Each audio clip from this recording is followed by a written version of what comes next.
All right, so it's been an intriguing weekend of sport, especially in the EPL, and the last dance served as an amazing game this evening in the race for the EPL title. Manchester City taking on Liverpool. Incredible game there. Pep Guardiola and Jurgen Klopp serving as, one of the most iconic manager battles you can ever have in the world of sport. Maybe at the tail end of the show, we'll be asking, is this probably one of the best or the best coaching rivalry we've ever seen in the EPL? So you could talk about the Alex Ferguson, Arsene Wenger rivalry. You could talk about Jose Mourinho, Arsene Wenger rivalry. Then you could probably talk about Jose Mourinho, Pep Guardiola rivalry. Then there is the Jurgen Klopp, Pep Guardiola rivalry. Which one probably is the best? And we'll probably assess the two managers. Who is the best coach?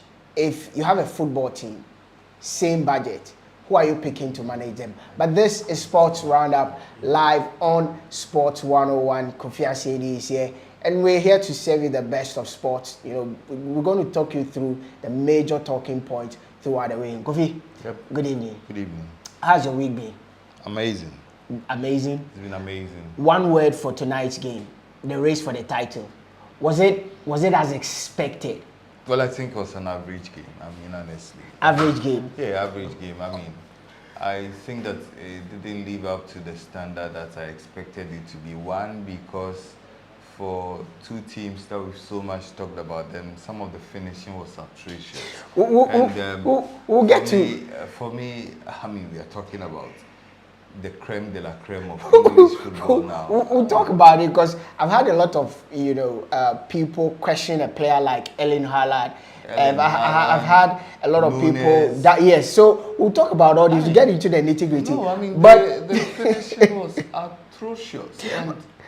And you pause there. But guys, if you've joined us, we are live on YouTube, Sports 101. Make sure you subscribe to the channel. If you've not subscribed yet, like our videos and follow us on Sports 101. Make sure you comment in the comment section. This is our Sunday show. It comes up 7, but today we had to run late. So we're serving you the best of weekend sport. But before we get into, because that is going to literally carry the show tonight, it's the Liverpool Manchester City game. Lots of things to talk about in about that game, and we'll dovetail into the debate about who is really who amongst the three teams that are in the hunt for the title, who really stands the better chance of lifting the title.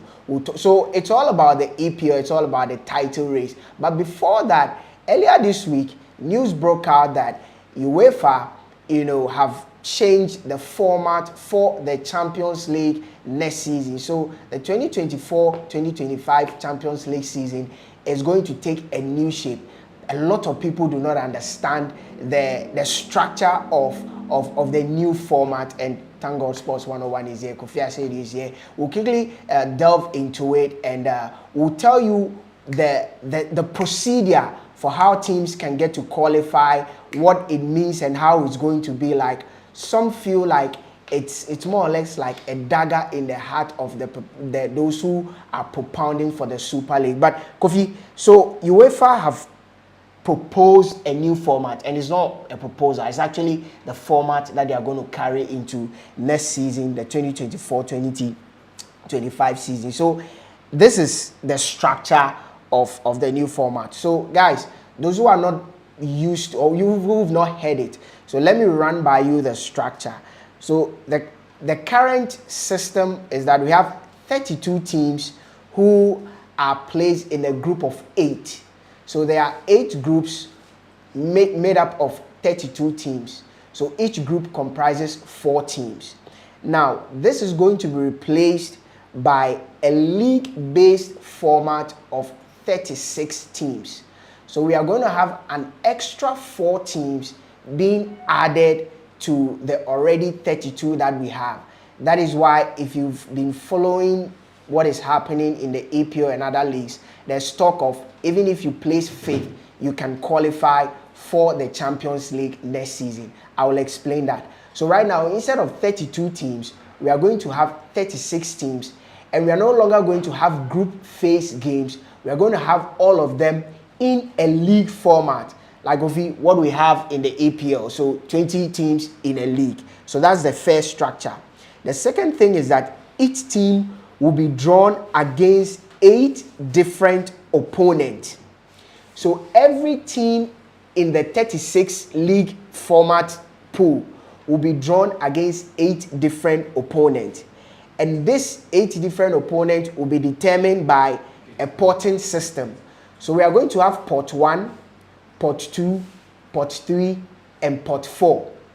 So what this means is that each team in pot 1 is going to play 8 teams. So let's say Manchester City is drawn in pot 1.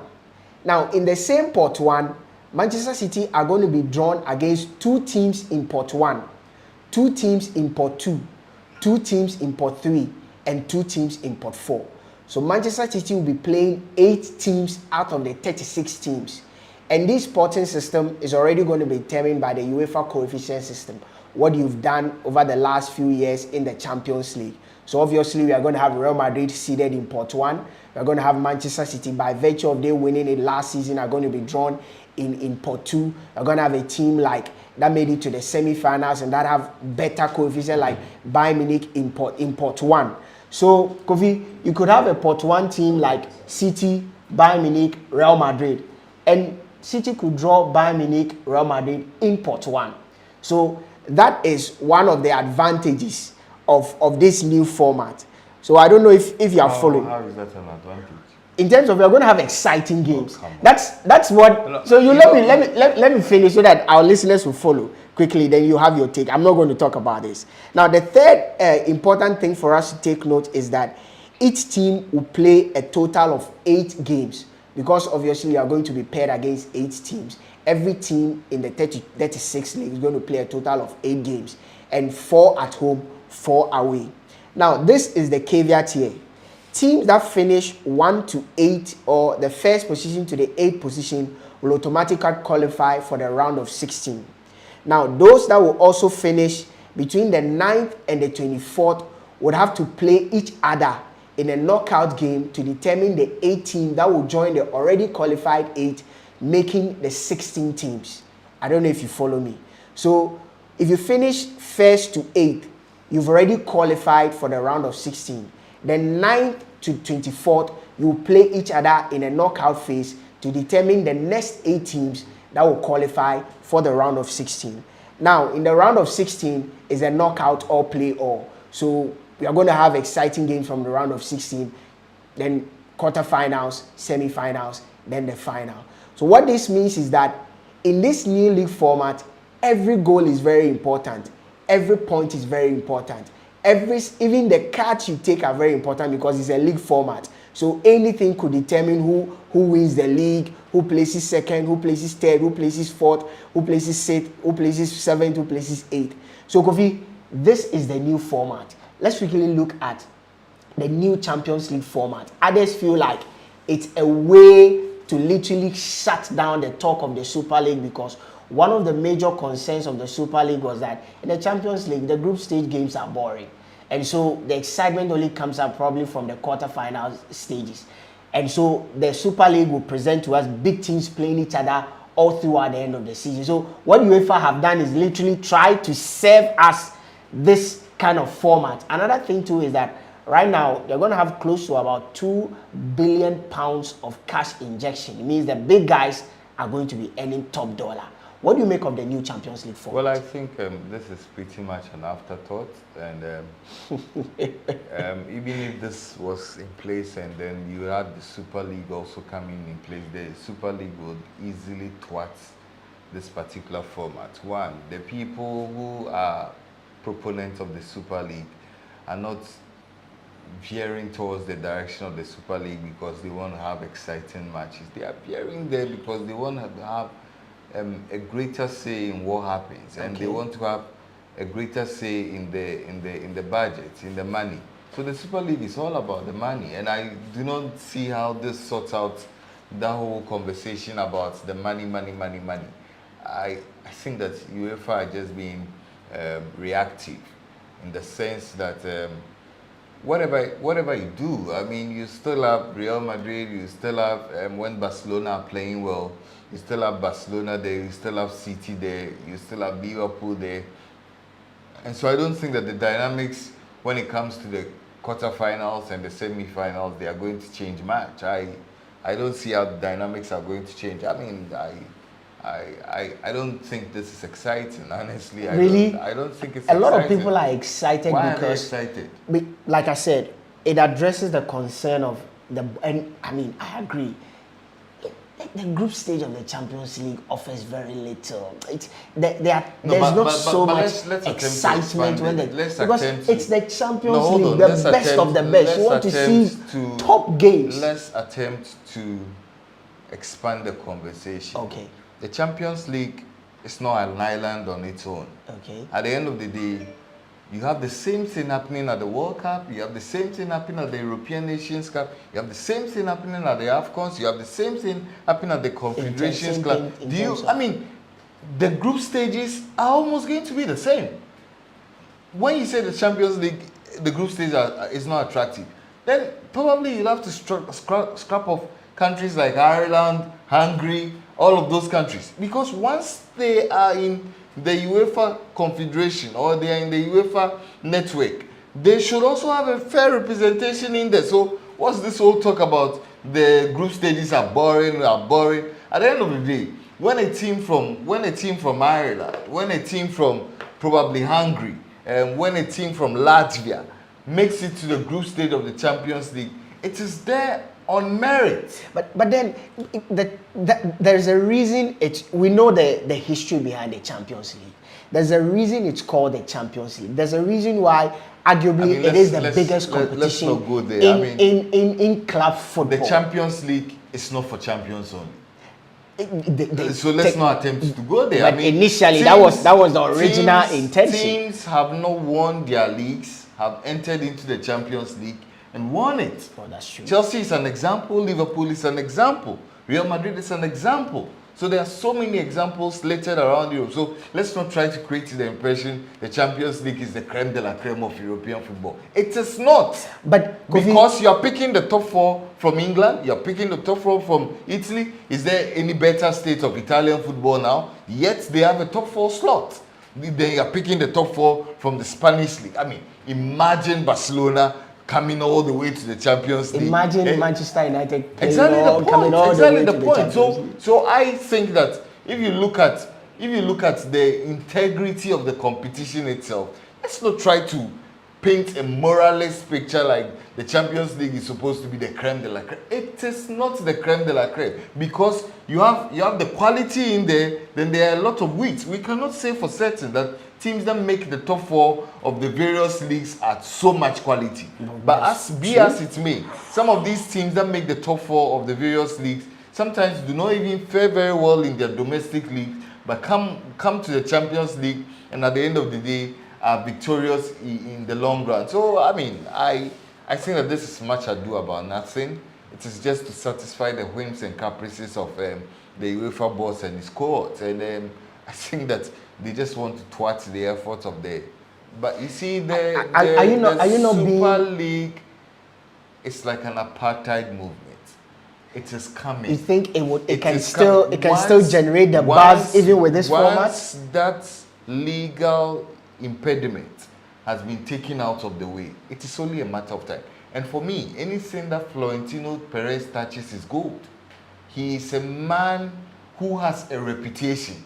I mean, nobody at UEFA has more football brains than Florentino Perez. But Kofi, would you also agree that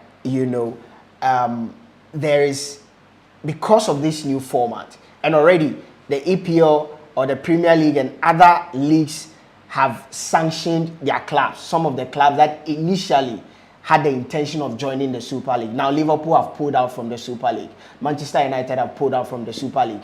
Other top clubs in the EPL precisely have pulled out. The only clubs that are still legally represented in the Super League is Barcelona, is Juventus, is Atletico Madrid. These clubs, as we speak, they do not hold a lot of clout in European football.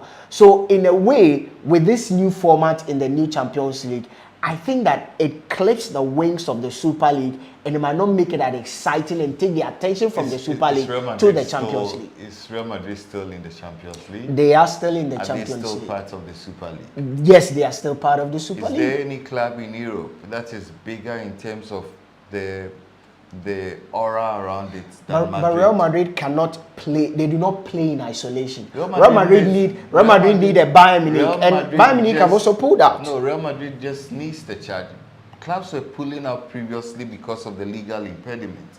Now those legal impediments are falling out of the way. But we are yet to hear from these clubs. No, it's only a matter of time. I mean, you know, clubs, football, there's no truth in football. I mean, if you think there's truth in football, you might end up at the asylum down. You understand? But there's no truth in football in the sense that once those legal impediments have been made, I mean, listen, we are talking about Manchester United, we are talking about Ineos. I'm just citing an example. We are talking about Mason Greenwood. A couple of months ago, you didn't even think that Mason Greenwood could potentially play for Manchester United again. Now, there is the strongest of possibilities he could end up playing for Manchester United again. So there is no truth in football. I think that oftentimes people react based on the measures that have been put in place, based on the impediments that potentially could befall them if they choose to walk a particular course. But once these courses have been made, I do not think, I still think that, listen, UEFA have been taken by surprise by the whole Super League thing. I am exclusively for the Super League. You preempted my next question. I think that the clubs are the reason why UEFA is what it is. UEFA is what it is. The clubs for a long time. Look, you see, one of these days we'll talk about FIFA, we'll talk about Europe, UEFA, we'll talk about all of these confederations. The FIFA is the biggest NGO in the whole world. They are making well over $6 billion every year. How much of it? Over yes, $100 billion. Exactly. So the point is simple. I think that these organizations are virtually milking these clubs. You look at Real Madrid, you look at Manchester United, you look at Arsenal. I don't even mention about Arsenal. You look at close Barcelona. To over £3 billion injection in this new Champions League format that the clubs will share. That's lots of money. It's not lots of money. Lots of money. It's not lots of money to Real Madrid. It's not lots of money to Manchester City. Manchester City has a booty of £300 million from last year's winnings. Now this year, that's not too much. I'm coming. That's this not year, too much. and they've not touched it. I read the financial. They've not even touched it. This year, if this new format is implemented, which will be implemented, if City wins the Champions League this year, heading into next season, City are earning a booty of close to £1 billion accumulation. Don't you think they could sign any player they want to this world? The point is simple. That's what the clubs are asking for. But the point is simple. I think that you need to look at the argument from both ends, and for me, it's simple. It's a give and take scenario. Okay. This is the Super League. This is the Champions League. Yes, you could talk about all of the clouds of the Champions League, but the point is that if you take away Real Madrid from the Champions League, if you take away Real Madrid from the Champions League, you're taking away 80% of what the Champions League is. If Real Madrid decides to switch allegiance from the Champions League to the Super League, the Champions League is dead. Finally, before we wrap up this conversation, don't you think that gradually, due to the success of clubs like City, of clubs like even Liverpool, their recent success in European competition, don't you think that power is shifting from the hands of Real Madrid in terms of their dominance in the Champions League? Because if you look at the Champions League over the last few years, there seems to be a power surge tilting towards the English clubs. Imagine all the English clubs decide that, okay, we've pulled out of the Super League and we are fully for UEFA and the Champions League. I think that is a huge blow to the Champions League. And even if Real Madrid decided we are no longer playing the Champions League, I think that the Champions League will still survive and the Super League might not survive? Let me tell you something. Quickly wrap up on this one. If you take away the power of Real Madrid, and I don't believe in that philosophy that the power is tilting. I mean, there are not so many clubs like City who have sheikhs who feed the manager at the least of grumbling with billions of pounds. You understand? I mean, breaching all sorts of rules along the way because they are insulated by a lot of powers that be are not being brought to book yet. You understand? And so there are not so many clubs like City around. The point is simple. If you take away Real Madrid from the Champions League and then you decide that you are going to shelve all of their influence, all of their dominance, all of the star players that they do possess, I can tell you on authority that you take away Real Madrid, I mean, we are talking potentially about players like Vinicius Junior. We could be talking about Kylian Mbappe. We could talk about Tchouaméni. We could talk about what's the name of Alphonso Davies. Camavinga. We could talk about literally under 23 players. No, but the point is simple. If you take away that quality of players, what is left in Europe? That's also a major point there, because Europe, UEFA would be looking at the quality of players that represent Real Madrid, and they'll be asking a player like Kylian Mbappe. Everybody will want to watch Kylian Mbappe. No, the money and the leverage that Kylian Mbappe will pull. Not too long ago, we were talking about Kylian Mbappe. We were talking about the heir apparent to the throne of Lionel Messi and Cristiano Ronaldo. We were talking about Kylian Mbappe. We were talking about Erling Haaland. If anybody watched that game tonight, are you excited by Erling Haaland? We'll switch the conversation. You see somebody you would want to pay money to watch. So finally, new Champions League format, Super League. Which of these two would you spend your money, watching? Well, I would go with the Super League any day, anytime. I'm not so enthused about the Super League. Okay, so and its format. All right, so Kofi believes that Kofi is a Super League fan through and through. I don't know if you've been following the conversation since we started the show.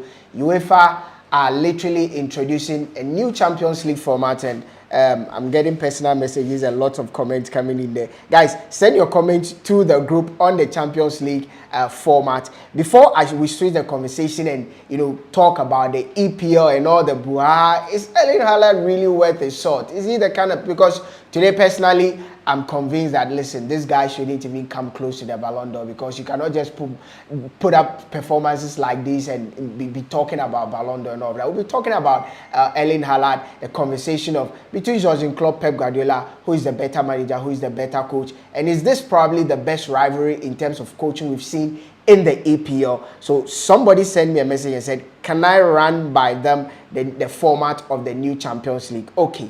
So the new Champions League format is going to be a league format instead of 32 quickly. So it's going to be a league format instead of the group phase. Instead of 32 teams, there are going to be 36 teams. Now, each team would play a total of 8 games.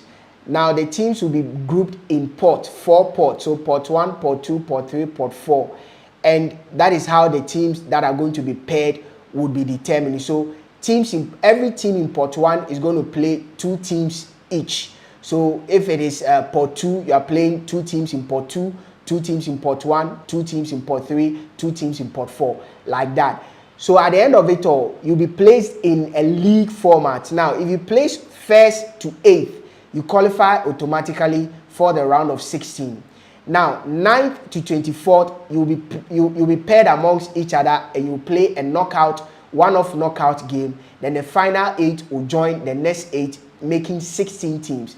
Now, these 16 teams will be paired in a random format, and you'll play round of 16, quarterfinals, semi-finals, then the final. So it has eliminated the group phase and all these and all of that. We are also likely to see big games week in, week out. So this is the new format of the Champions League. Kofi says it's a no-no for him, even though there's lots of money. Now, we are switching to the big game this afternoon. It was dubbed as the last dance between Pep Guardiola and Jurgen Klopp. Kofi, what do you make of this game this afternoon? Well, and you spoke about the fact that it didn't live up to the billing. Well, I have an entirely different perspective the whole talk about Pep Guardiola. Jurgen Klopp. I mean, come on, why are we even having this conversation? Why shouldn't you have this conversation? I mean, if I enter into a fight with you, 9 out of 10, I am beaten to pulp. Why should we have this conversation about who is Where dominant? 9 out of 10 in terms How of... many years has Jurgen Klopp been in the league? He's almost How approaching many his years ninth has he year. won the league? Just So why are we once. having this conversation? But it's So not about... are we sitting here and aggrandizing the nearly man? Is that what we are doing? No one is idolizing. No, so why are we them. saying the last dance? We are saying the last dance. We could be labeling it the last dance if they are almost equal in terms of dominance. And it's the last dance because this is the last time they are playing each other in the This is a EPL. lopsided dominance. We are talking about Liverpool being coached by Jurgen Klopp for almost a decade, and the only league title they can boast of is a COVID-stricken league title. Where there was an anomaly in football. You play a game, you go home for 2 weeks, you come back and play one game, you go home for 3 weeks. Is that what we are sitting here and grandizing? Are you belittling the work Jurgen Klopp has put into ensuring that when we talk about the best of teams in English football, you cannot mention teams without talking about Liverpool? These are some of the problems I have with you modern day pundits. What do you mean by the best of teams? Based on which parameter? Currently, Based on which parameter? if in the last you spoke about the last almost decade, the league has been fought between these two guys. True fact or non-factual? Has been fought and won how many times by which? Almost this last decade. No, because it's in Pep every Guardiola going head to head with in every Jurgen Klopp. competition, it would appear two people are fighting for. It would appear two people are fighting for a particular slot at the top. Yes. But it's not what it is in real life. You think that we shouldn't talk about? There's no rivalry. There's no rivalry. But you always talk about the devil is always in the details. Now, if you go into the details, these guys have served as some of the best games the EPL in the history of the EPL. Between these two managers, they've served as some of the best games in the history of the EPL, and the competition has been so fierce that if not for Jurgen Klopp, we'll be talking about the dominance of Pep Guardiola in the EPL. That probably might equal the dominance of Alex Ferguson. So why would you belittle Jurgen Klopp's work at Liverpool? What has Klopp done to slow down Pep Guardiola? What has Klopp done to slow down Pep Guardiola? What has Klopp done to put a chunk in the wheels of City? What has Klopp done to, as it were, prevent Pep Guardiola from getting near the aura of Alex Ferguson? You talk about dominance, you talk about competition. What has he done to slow down Pep Guardiola? So you are saying that of all the times, there's no rivalry. the times that Pep Guardiola has been in England, Klopp has stopped him only once. Klopp has stopped. So what it may be factual. It is factual. It's not. It may be factual. It is factual. Klopp has stopped him only once, and I do not want to sound a broken record. In the COVID era, where football and its playing had become an anomaly, we play a game, go rest for 2 weeks, we come back, we come and play a game. There are no supporters in the stadium. Indeed, some people have said in their private Liverpool cannot win. This Liverpool team cannot win the league title. Where there are supporters in the stadium. I mean, can we have a poll? No, can we have a poll? So can we do this poll? So I think is the Pep Guardiola Jurgen Klopp rivalry, where does it rank amongst the top rivalry in terms of managers in the EPL? Amongst the three, there is the Arsene Wenger, Alex Ferguson rivalry. I don't even want to talk about there is the Jose Mourinho, Arsene Wenger rivalry. That was more of words. Jose Mourinho, going at Arsene Wenger in terms of words. But if you look at the reason why I feel this is a rivalry is the level of football and intensity. You can decide to play with semantics and words. I mean, that's fine. Where does this rank? Jurgen Klopp, Pep Guardiola, Arsene Wenger, Jose Mourinho, Ferguson, Arsene Wenger. Where would you put this? Let's put it out I this poll. think that the only rivalry we've ever had in recent EPL. future has been Jose Mourinho and Alex Ferguson. I mean those in two, terms of the dominant, the those three years. Those two were champions who went at each other hard. But in the 3 years that Jose But you Mourinho cannot- spent at Chelsea, we could also make that same argument that Alex Ferguson won the title just once. In 3 years. So- One out of three. one Out of three is 33.33%. If you tell me 1 out of 9, do you know the percentage in 1 out of 9? Maybe you might not be a student of maths. But 1 out of 9 as against 1 out of 3, lucky. I mean, it will be suicidal for you to make that argument. Don't channel that course, because that course you are wanting to tread is suicidal. Can we look at the level of football? Well, Can you what is compare level the of level football? of What football is we've seen level of football? between Jurgen Klopp and Pep Guardiola?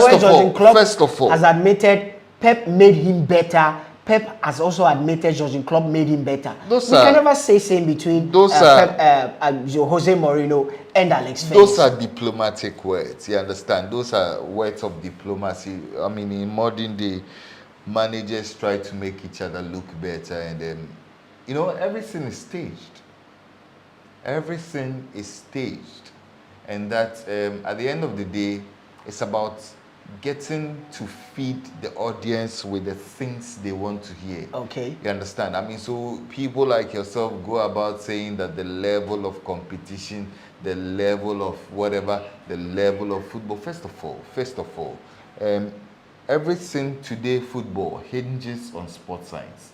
That's true. We can clearly admit that as time has gone on, sports science has increased a lot of the things that previously were unknown or alien to football. So for football of today, the conditions your players are supposed to be in, the level of performances, the level of optimization when it comes to honing their talent, is supposed to be top-notch because of the advancements in science that we have today. So you think that we shouldn't even bring in that conversation now? I am saying that, come on. I mean, I go back and I lift your words and I tell you that the level of competition. Were you excited by what you saw this afternoon? To add up to that, let's talk about the game. Were you excited?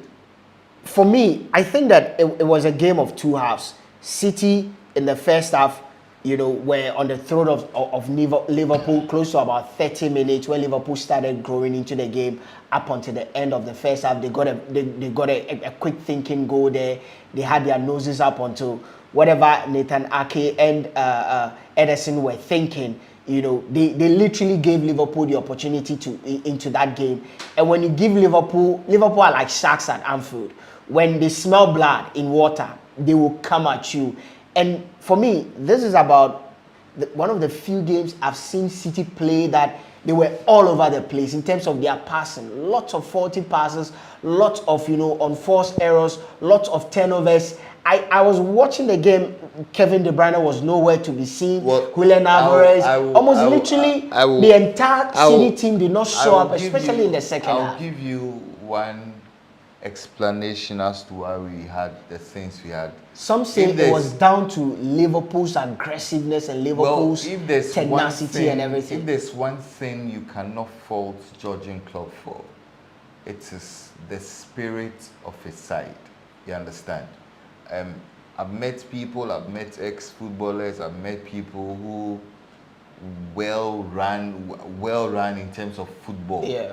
And they tell you that there are some things that money cannot buy. Team spirit. Wanting to die for the badge. You understand? So you could have a group of players who are not super talented, but they cannot be broken. They'll play 120 exactly. minutes. Their spirits cannot be broken. What's his name? Luis Diaz. Exactly. He was literally running amok. I think that the one thing that you cannot fault Klopp for all of his failings, and I mean they are quite apparent. The one thing that you cannot, I don't know what Jurgen Klopp has done to you, has to be the team spirit. That is priceless. Liverpool, I mean, to put it in a proverbial manner, they played like that kid who is not strong but has nothing to lose because he is playing in front of his parents and they tell him that he's the best fighter in the world. He goes out there, he's throwing punches.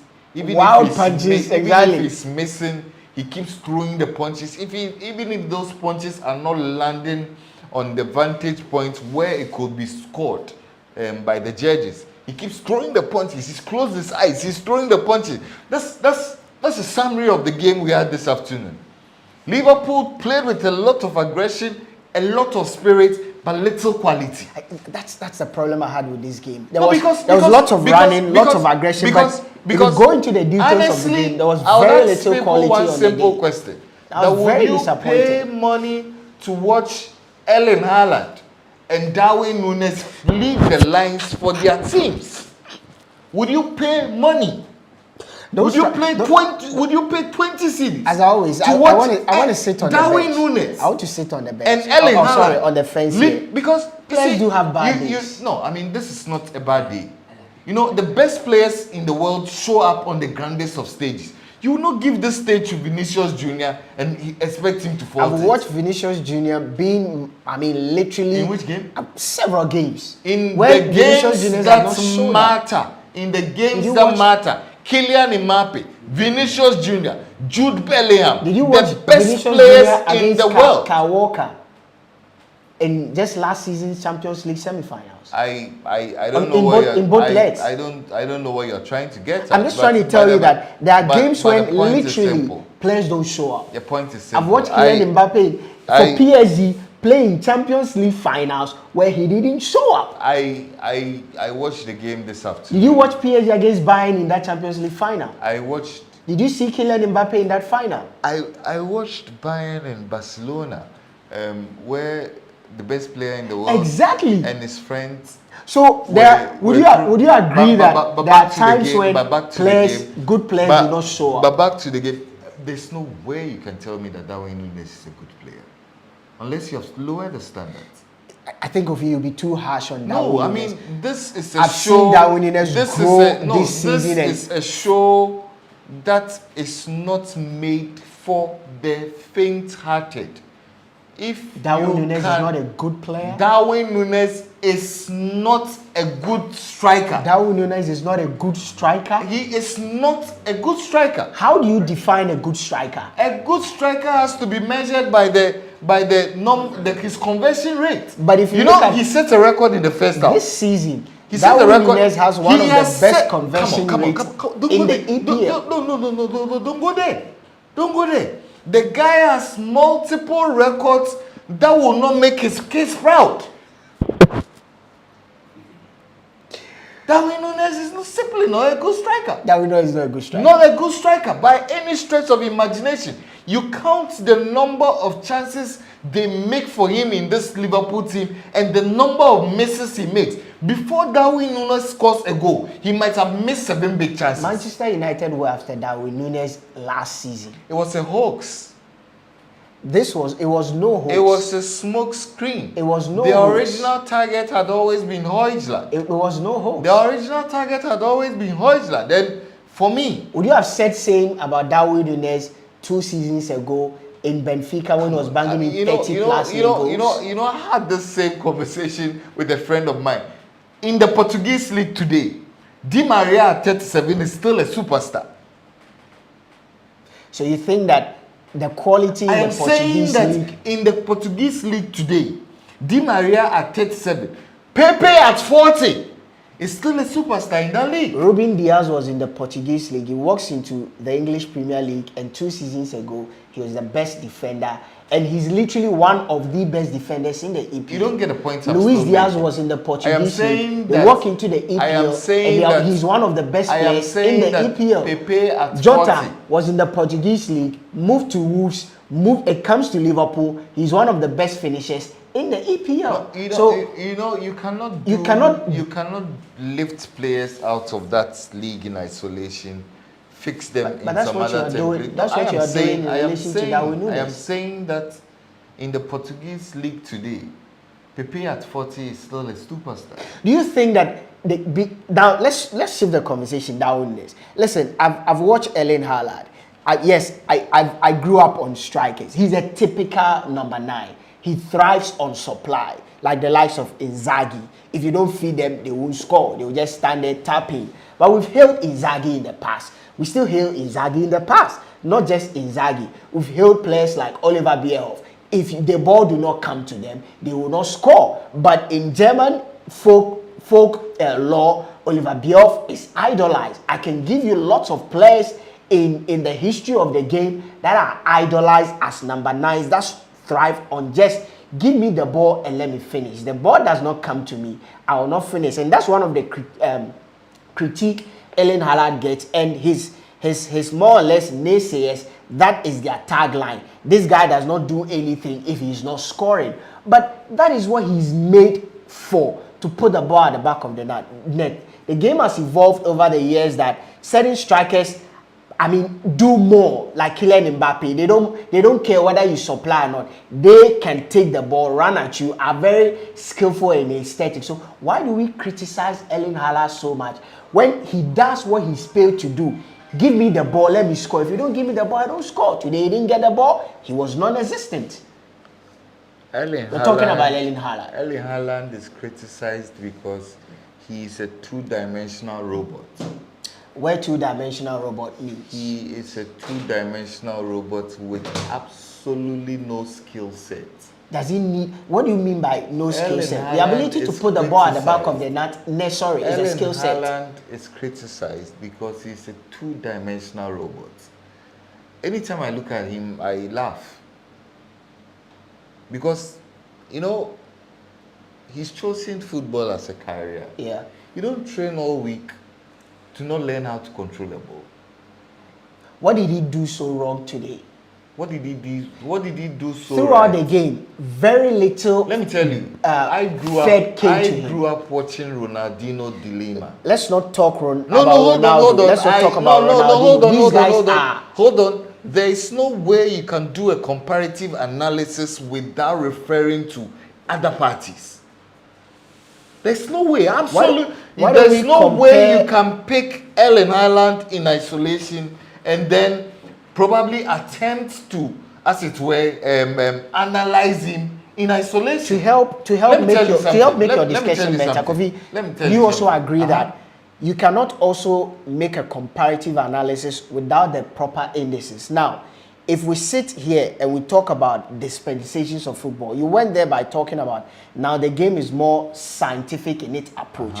Now, if you pick a player like Erling Haaland, his make as a striker is even different from a player like Kylian Mbappe, though we say they are all strikers.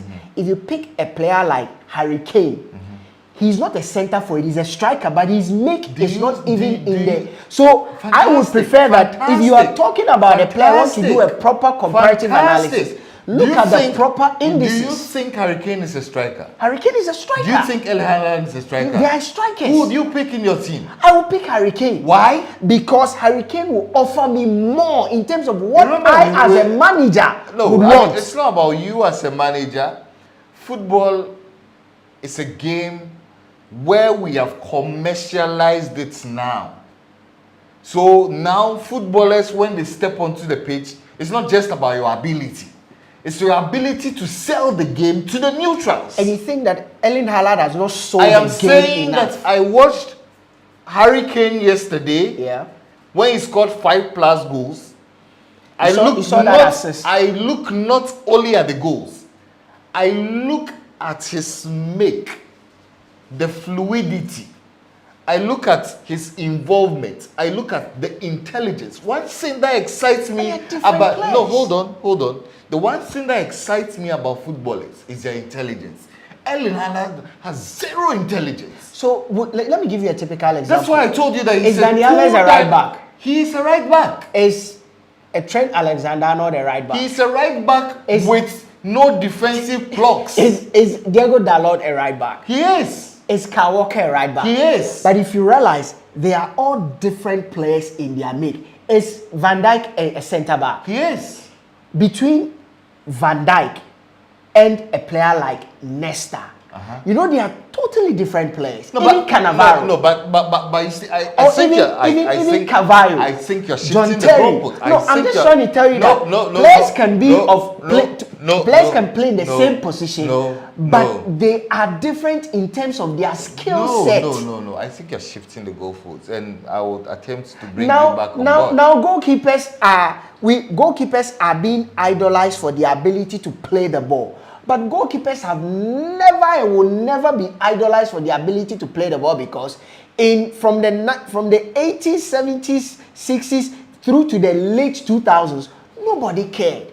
All that everybody cared was about Peter Schmeichel is a shot stopper, Casillas is a shot stopper, Dida is a shot stopper. Name the goalkeepers that have passed. Nobody cared. But now we talk about goalkeepers, and the first thing that almost every manager looks out for is your ability to play the ball. Jurgen Klopp paid top dollar for Alisson, not just because of his shot-stopping ability, but because of his ability to break a press, with his ability to pass. So attempts to bring Ten Hag paid 50 million for Onana, not just because of his shot-stopping abilities, but his ability to break the press with his ability to pass. I just smiled. I could give you a plethora of goalkeepers. Fantastic. Arguing about Erling Haaland and saying he's a striker, he's two-dimensional. I agree with you on the premise that you have stated. Now, what do we look out for in a striker? The ability to put the ball at the back of the net. That's the premise. Yes, that's the premise. For a Pep Guardiola team. No, for a Pep Guardiola team, hell no. So I am saying there's a reason why Kun Aguero was criticized in his first 2 seasons with Pep Guardiola. Do you think that a player like Erling Haaland deserves to play for Pep Guardiola? I think for a Pep Guardiola, a manager I've seen Pep Guardiola, he would have preferred a player like Harry Kane to Erling Haaland. But he missed out on Harry Kane, and he needed a number 9. The available good option was Erling Haaland. Well, let me make my judgment on Erling Haaland. Two-dimensional robot who simply has zero intelligence. Because, you know, let me tell you something. I've watched strikers play. I've watched Thierry Henry. I've watched Luis Filippo Inzaghi. I've watched Oliver Bierhoff. I've watched all of Raul, Zlatan Ibrahimovic, Van Nistelrooy, Van Persie, all of them. The one thing that you cannot take away from a striker is their footwork. But Inzaghi didn't have any footwork. No, maybe you need to go back and watch Filippo Inzaghi. Inzaghi. No, let me tell you something. You look at Inzaghi, his ability to drift from the outside position, and you think Erling Haaland does not have that? Join play, and then how is that? How does that relate to footwork? Hold on, because I look at Erling Haaland. If I were an opposing defender, I would always pray in my head that pass him the ball, pass him the ball, pass him the ball, pass him the ball outside the 18-yard box. Erling Haaland is carved in the make-off. He's a skinner or a thinner version of Lukaku in terms of how they both approach the game. They all want to receive the ball with their back 10 to go. They all want to run. Well, I think if you compare Erling Haaland to Lukaku, you'll be insulting Lukaku. Because they all want to run with the ball in front of them. Lukaku is very good with his feet. I mean, yes, Lukaku does not have that first touch. I don't think Erling Haaland does have that first touch. You understand? And then when the ball gets to Erling Haaland, should you care as a striker? Should you care? No, yes, you can bang the goals. You understand? You can have an unreal season. I think last season he had an unreal season. It's not like this season all throughout his career he's had unreal seasons. I mean, last season was an unreal season. This season is falling back to earth. Because and then I look at some of the chances he made. I mean, come on, you're running up against a 30-plus-year-old Van Dijk. You are 24. You have all of this physique. You have these strides. And then Van Dijk is very comfortable defending you. That is a no-no for me. I'll come back to the first poll. Where would you rank a striker like Erling Haaland and Darwin Núñez? Kofi believes that Darwin Núñez is not a good striker. I disagree. I think that's too far-fetched. I disagree. I think that he's good. You know, he's he not set excellent. a record in the first half. Which record is that? For most offsides made by a striker. And the other time too, he set a record in the EPL. For for the most bars hits in a game. This is sports roundup. We come your way every Sunday. It's the excitement you get on this show. Very, very, I mean, exciting, entertaining, and informative. But guys, where would you rank a striker like Erling Haaland and Darwin Núñez? Let's know your thoughts in the comment section. Do you think that the modern day football fan is overrating these guys, and that we should actually be considering a player like Harry Kane, a player like Kylian Mbappe, strikers who, in quote, do more? I don't think that, listen, like a defender's duty is to prevent attackers from scoring. You don't have to, a defender should not add goals to his game. If you add goals to your game, it's a plus, you know. Your number one duty is score. Erling Haaland scores. Darwin Núñez scores. So, Kobe, now Arsenal are on top of the league. 64 points. Liverpool 64 points. City 63 points. Let me show you something, and it's very crucial. I think that we've spoken about it time and time again, and it's very important. Arsenal fans are excited because they are looking at their run of games and their form. Liverpool fans are also excited in a way. But City, I listened to City, Pep Guardiola speak, and he says, we've been there, we've done it before. This is nothing new. This is a manager who knows what he's talking about. So literally, he's unfazed by the games that they have it. Since Arsenal now lead the league. Now, Arsenal's next game is on the 16th of March against Chelsea at home. Wow. Then they take on Manchester City on the 31st of March away. Then they play Luton at home on the 2nd of April. Then they play Brighton away on the 6th of April. Wow. Aston Villa at home on the 13th of April. Wow. Then Wolves away on the 20th of April. Wow. Then Bournemouth at home on the 4th of May. Wow. Then on the 11th of May, they take on Manchester United away. At Old Trafford. Yes. Then they finally come back home and play Everton at home. So technically, they're talking about games. Let me give you my okay. Arsenal will not win the league. Put me on record. Arsenal, big games against Chelsea, against City, in the next against weeks, Brighton, against Villa, against Spurs, against United. Arsenal have close about 6 big games. Arsenal will not win the league. They are on some amazing run of form. They could be on 9 some games amazing run of form. You do not win the 25 league. plus league goals in their last 9 games. Struggling against Brentford. Almost every team. Let me tell you something. Struggled against Brentford. Let me tell you something. In the next 2 weeks, we will still come back here and be singing the same old anthem about Arsenal. When they are done with Chelsea, when they are done with City. Will they beat Chelsea at home next week? They cannot beat Chelsea at home. It's actually just next week. They cannot beat Chelsea at home. The following week, a week later, they are taking on Manchester City. They go to the at Etihad. Etihad, they will be beaten. Okay, let's look at Manchester City on the other hand. City's next game is away to Brighton.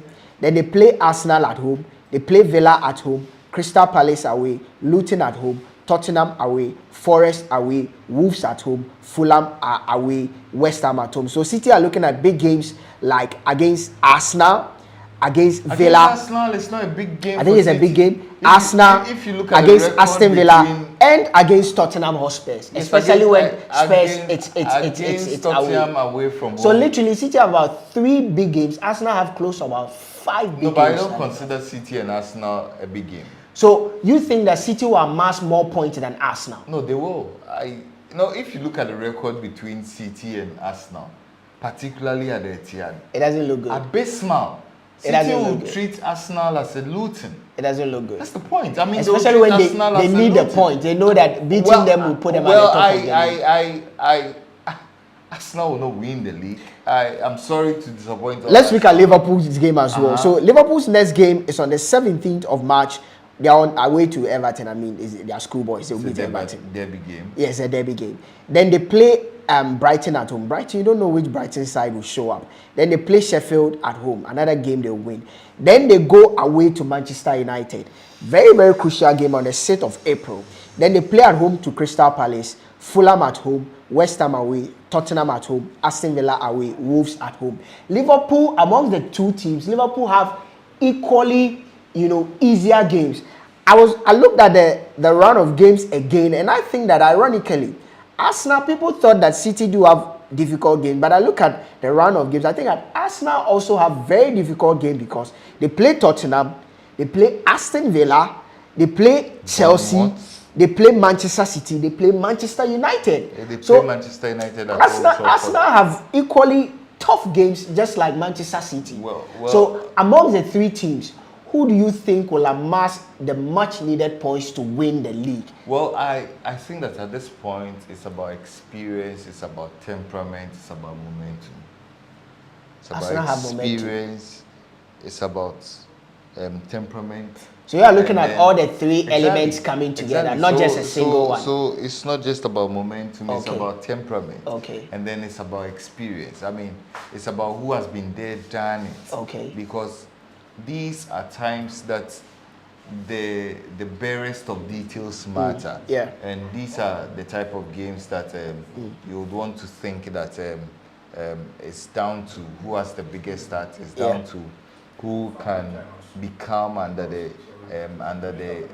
meanest of pressure. You understand? And so I think who would you go for? Well, I think that the show would. I mean, the league ends somewhere in May, so we'll have lots of shows. But I need your final word. I mean, you've always been sitting on the fence in terms of who wins the league. I mean, you've spoken to me in close quarters where you think Arsenal might just win the league, but I know you don't confess it on national TV. You know. But Kofi, I need your stance. Now, I've about 9 games and 10 games remaining now. 30 points to amass, meaning close to over 95, 96 plus points for teams to get. And if you look at the trajectory of the league season over the last 5 years, the least amount of points needed is around 95. It was just last season that in the last 7 years, 86 or so points can win you the league like City did. Almost all the time.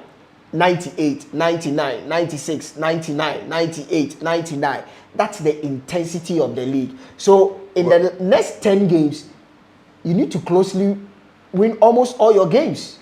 Well, I think that what will happen... Who wins the league? Arsenal, Liverpool, Manchester City. Arsenal will not win the league. That's I am Who wins the league? I think that it's going to be a straight fight between Liverpool and Who wins the league?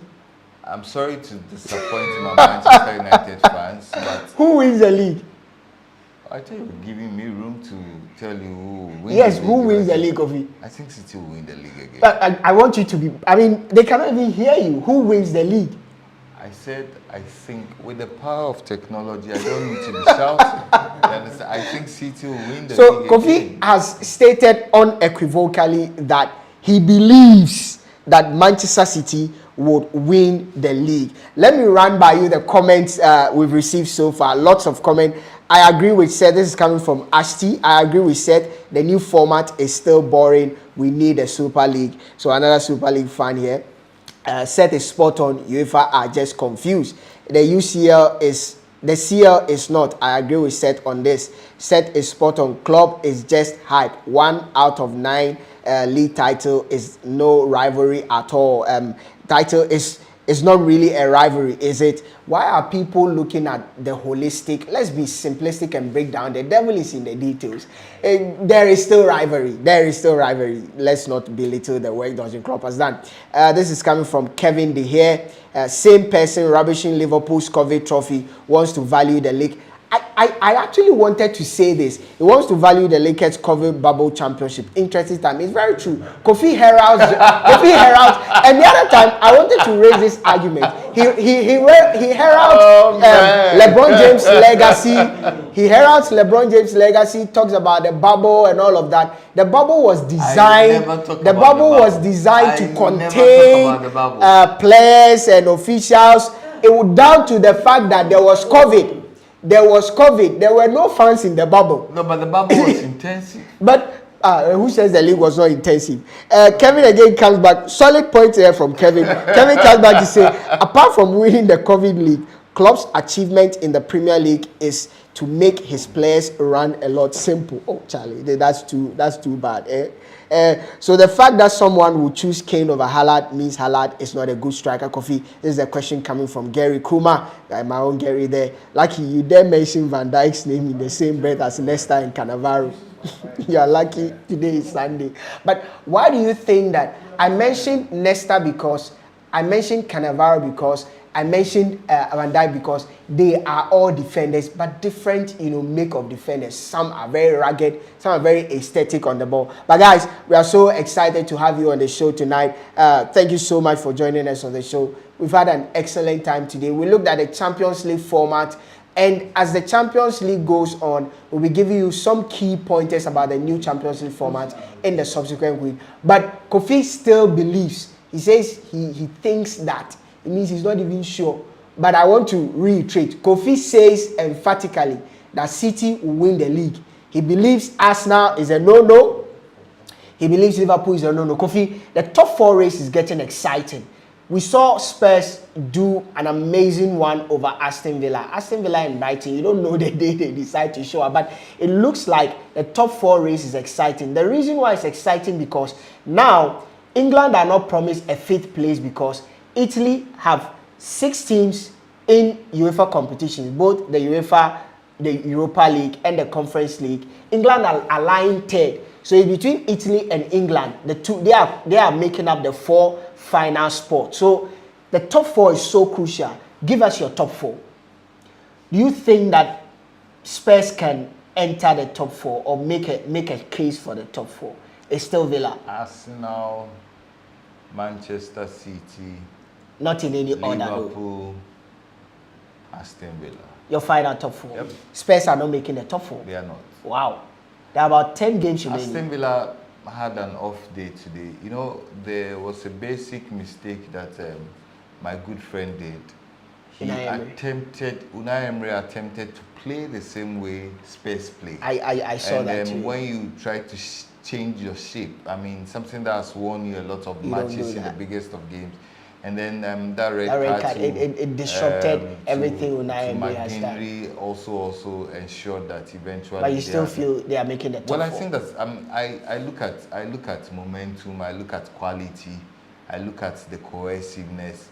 I still think that Spurs are a project in the making, and they might probably not get it right in time, because I see Spurs to be one of those teams that goes through the moments, the patchy moments will come, and then, but Aston Villa are more consistent. Yeah. I mean, yes, they could have had an off day today, but I trust that they can get points away from home, and I trust that they built a solid enough unit that can last the test of time. Great comments there from Kofi. I 100% agree. I think that Spurs will give you, an ecstatic high, then they will just melancholic low. They will just, fluctuate your mood once in a while. But Aston Villa can put a run of, consistency together.